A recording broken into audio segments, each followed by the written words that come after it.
मोहर लगेगी, मोहर लगेगी। पुनः सतीश भाई साहब का और पूरी टीम का, आप सभी का दिल की गहराई से बहुत बहुत आभार और धन्यवाद। Thank you so much. Thank you.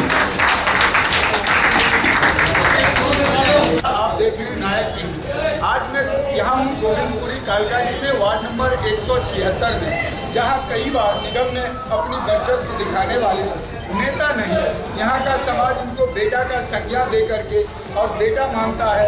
तो आइए मैं बात कराता हूँ यहाँ के निगम पार्षद भारतीय जनता पार्टी के कैंडिडेट श्रीमान चंद्र प्रकाश जी से, जो ये अपना प्रतिद्वंदी किस पार्टी को इस बार मानते हैं, बताएं जनाब। देखिए, मैं इस चुनाव में किसी को अपना प्रतिद्वंदी मानता हूँ, कोई हमारा कंपटीटर नहीं है। उसकी वजह यह है कि ये चुनाव मैं तो लड़ ही नहीं रहा हूँ, ये चुनाव यहाँ की जनता लड़ रही है। ये चुनाव जो मेरा जनता के साथ पिछले 10 साल जो मैंने काम किया है, मैं उसी काम के दम पर लोगों से वोट मांगने जा रहा हूँ। आदमी का, एक पॉलिटिकल आदमी के 2-3 चीज़ें होती है। वो ईमानदार हो, वो काम करने वाला हो, उसका व्यवहार ठीक हो, लोगों के बीच में अवेलेबल हो। तो निश्चित रूप से ये गोविंदपुर मेरा परिवार है और उस परिवार ने हमेशा मुझे आशीर्वाद और साथ दिया है। इस बार भी पूरा परिवार मेरे साथ है, पूरा परिवार चुनाव लड़ रहा है, पूरी गोविंदपुर वार्ड इलेक्शन लड़ रहा है। तो निश्चित रूप से हमारी जीत होगी और आने वाली 4 तारीख को वोट पड़ेगा और 7 तारीख को हम जीतेंगे। आपके नाम से अभी विवाद भी यहाँ पर जो है, आपकी टिकट कटवाने के लिए विवाद भी रखा गया था, तो उसके बारे में आप क्या कहना चाहेंगे? देखिए, टिकट वाली बात अब खत्म हो चुकी है। अभी हमें भारतीय जनता पार्टी का आशीर्वाद मिल गया है। इस बारे में यही कहूँगा, जो होता है अच्छा होता है। मेरी परिवार में वापसी हुई है। मैं भारतीय जनता पार्टी का, श्री नरेंद्र मोदी जी का धन्यवाद करता हूँ। लेकिन एक ऐसा भी समय था जब मैं पहली बार चुनाव लड़ने के लिए आया था जहाज के ऊपर, और बहुत सारे लोग कहते थे ये बच्चा है। मेरी उम्र थी लगभग 25-26 साल और जहाज के चुनाव चिन्ह पे आया था। लोग बड़े जो राजनीति के धुरंधर थे उस जमाने में, वो कहते थे बच्चा पैसे खराब कर रहा है, ये बच्चा पैसे खराब कर रहा है। क्योंकि वो राजनीति में 15-15 साल से उन्होंने अपना वर्चस्व स्थापित कर रखा था, बड़ी बड़ी पार्टियों में थे। और एक गोविंदपुरी की गली में पैदा हुआ एक आम परिवार का व्यक्ति जब राजनीति में कदम रखता है तो कोई बड़ी बड़ी पार्टियां स्वीकार नहीं करती हैं। तो उस समय बताइए कितना संघर्ष का समय था।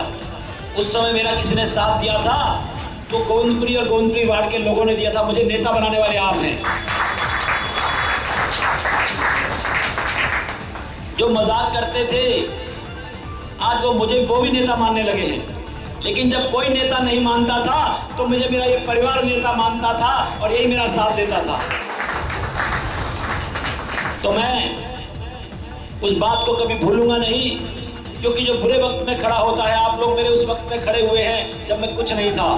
गोविंदपुरी वार्ड के लोग, गोविंदपुरी के लोग, कैंप के लोग, उन्होंने मेरा साथ तब दिया है जब मेरी टिकट कट जाती थी और मेरा सब साथ छोड़ देते थे और मेरे हाथ ऐसे होता था, आप सब पकड़ लेते थे और 8,000 5-5 हज़ार वोटों से हम जीत जाया करते थे। वो टाइम हमने देखा है, वो समय कभी नहीं भूल सकता मैं, जब बड़ी बड़ी पार्टियां मुझे दरकिनार कर दिया करती थी। और अब आप लोगों के आशीर्वाद से चंद्र प्रकाश जो बना है सदैव आपका आभारी रहेगा। गोविंदपुरी के नाम आता है, जब गोविंदपुरी का कोई नाम लेता है तो लोग ये भी कहते हैं ये गोविंदपुरी एक ऐसा इलाका है जहाँ के परिवार में इतनी ताकत है कि बड़ी बड़ी पार्टियों को ये निपटा देते हैं, अपने परिवार के व्यक्ति को जिता देते हैं। गोविंदपुरी का नाम इस तरह लिया जाता है। तो आज तो इस परिवार के साथ भाजपा भी आ गए, डबल इंजन की सरकार हो गई है कि आपका चंद्र प्रकाश है और भाजपा के रूप में एक बड़ी पार्टी मेरे साथ है। तो आज ये सब मैं इसलिए याद कर रहा हूँ क्योंकि आदमी को अपना समय नहीं भूलना चाहिए, आदमी को अपना बुरा टाइम नहीं भूलना चाहिए, आदमी को अपना संघर्ष नहीं भूलना चाहिए, आदमी को संघर्ष के समय में जिन्होंने साथ दिया उनको नहीं भूलना चाहिए। तो मैं इस संघर्ष को हमेशा याद रखूंगा और जीवन में जहाँ भी राजनीति में या सोशल लाइफ में रहूँगा हमेशा इस बात को याद करके ही आगे बढ़ूँगा। और साथ साथ मैं बताना चाहता हूँ कि चुनाव जो है, क्योंकि चुनाव की दृष्टि से हमारी ये बैठक है, चुनाव जो है वो 4 तारीख को है, 4 तारीख को चुनाव है। और जो वोट का समय है वो सुबह 8 बजे से लेकर शाम को 5 बजे तक है।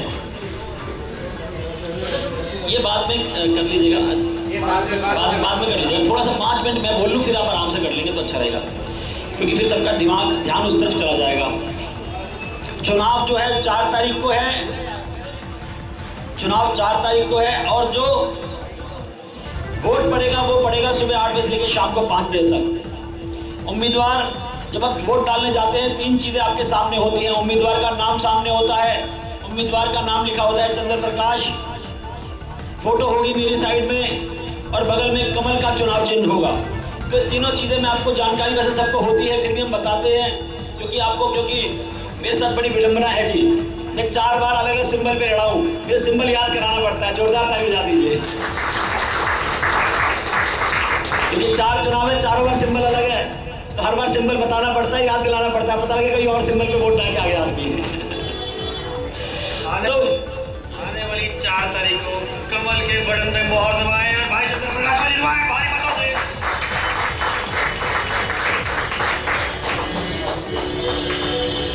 अब आप सब जानते हैं चुनाव एक महायज्ञ है। यज्ञ में सब लोग आहुति डालते हैं, थोड़ी थोड़ी तो यज्ञ पूरा होता है। आप कभी अपने घर में यज्ञ कीजिए, पंडित जी सबको थोड़ी थोड़ी सामग्री देते हैं, सब डालते हैं, तब यज्ञ पूरा होता है। चुनाव भी एक महायज्ञ होता है, उसमें सबकी मदद की जरूरत पड़ती है। सब थोड़ी थोड़ी आहुति समय मदद कर देते हैं तो चुनाव संपन्न होता है। मैं आपको बताना चाहता हूँ 80,000 अप्रॉक्स 80,000 लोगों का इलाका है गोविंदपुरी वार्ड इस बार। अब उसके अंदर आप घर में 500 शादी के कार्ड बांटने चाहिए। 500 कार्ड बांटने में आपको 1 हफ्ता लग जाएगा जी। 80,000 लोगों तक पहुंचना है, 10-12 दिन का टाइम है। आपकी मदद के बिना संभव नहीं है।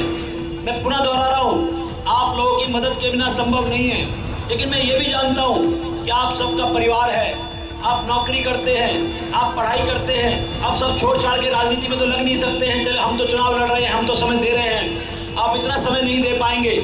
लेकिन मैं ये कह रहा हूँ इस यज्ञ में थोड़ी सी आहुति, दिन में आधा घंटा 1 घंटा आप दे देंगे, अपने पड़ोस के केवल 10 घर, अपने पड़ोस के केवल 10 घर आधा घंटा चले जाएंगे। दिन में आधा घंटा आप 10 घर 5 घर चले जाएंगे, उनसे वोट मांग लेंगे और 4 तारीख को वोट डलवा देंगे। बड़ी महत्वपूर्ण बात है जी। आपको एक बात बता दूं जी, बड़ी महत्वपूर्ण है। 50% से ज़्यादा पोलिंग नहीं होती है कभी। बताइए क्यों नहीं होती है? आदमी सोचता है कि यार वोट पड़ने का टाइम सुबह 8 बजे है, शाम को चले जाएंगे, 5 बजे चले जाएंगे। ऐसे करते करते पूरा दिन निकल जाता है। फिर सोचता है इतनी लंबी लाइन लगी हुई, शाम को 5 बजे इतनी लंबी लाइन में कौन लगेगा? क्योंकि शाम को एकदम लाइन लगती है जी। फिर तो आदमी फिर वोट डालने जाता ही नहीं है। इस चक्कर में 2 घंटे कौन खड़ा होगा? तो मेरा आपसे सभी से हाथ जोड़ के निवेदन है कि अपना वोट सुबह सुबह पोल कर दीजिए 8 बजे के आसपास। फिर आप दिन में जहाँ जाना है, जो करना है कर लीजिए। और साथ साथ अपने पड़ोस के 5 घर 10 घर जो आपने मेरे लिए उनसे वोट मांगा था, उनको चेक कर लीजिए, उनसे रिक्वेस्ट कीजिए वो भी वोट डाल दें। आप इतनी सी मदद कर देंगे, रोज का 1 घंटा दे देंगे, 12 दिन 12 घंटा आप मुझे देंगे, 5 साल ईमानदारी से आपकी सेवा करूंगा। 5 साल आपको शिकायत का मौका नहीं देंगे। हम सब क्या जानते हैं कि हम सब बोलते हैं, मैं लोगों को सुनता हूँ, हमारी बहनों को सुनता हूँ, माताओं को सुनता हूँ, ये नेता चोर है, ये काम नहीं करता है, हमारी गली नहीं बनी, हमारा पानी नहीं आया, हमारी सड़कें नहीं बनी, हमारा ये काम नहीं हुआ। बिल्कुल आपका हक है, ऐसे ही वोट डालना आपका फर्ज है। अगर वोट डालते टाइम आप सही व्यक्ति को नहीं चुनेंगे तो फिर जब वो गलत व्यक्ति सत्ता में आ जाएगा और वो मकानों के पैसे खाएगा, वो आपको परेशान करेगा, वो काम नहीं करेगा, तो उसमें आपकी भी गलती है। क्योंकि वोट डालते टाइम तो आपने अपने वोट डालने का काम पूरा अपना फर्ज नहीं निभाया था। ठीक कह रहा हूँ, गलत कह रहा हूँ? अगर ठीक कह रहा हूँ तो जोरदार ताली बजा दीजिए। तो हमारे हक के साथ हमारा फर्ज भी है। और ये आपके गोविंदपुरी का बेटा हूँ, आपका परिवार हूँ, मैं आप लोगों के पास ही मदद मांग सकता हूँ। मेरे पास तो कोई और साधन नहीं है। तो आप लोग प्लीज़ थोड़ी थोड़ी मदद कर दीजिएगा। चुनाव निश्चित रूप से ऐसा लग रहा है, आपको भी लग रहा होगा, हम जीत रहे हैं कि नहीं जीत रहे हैं?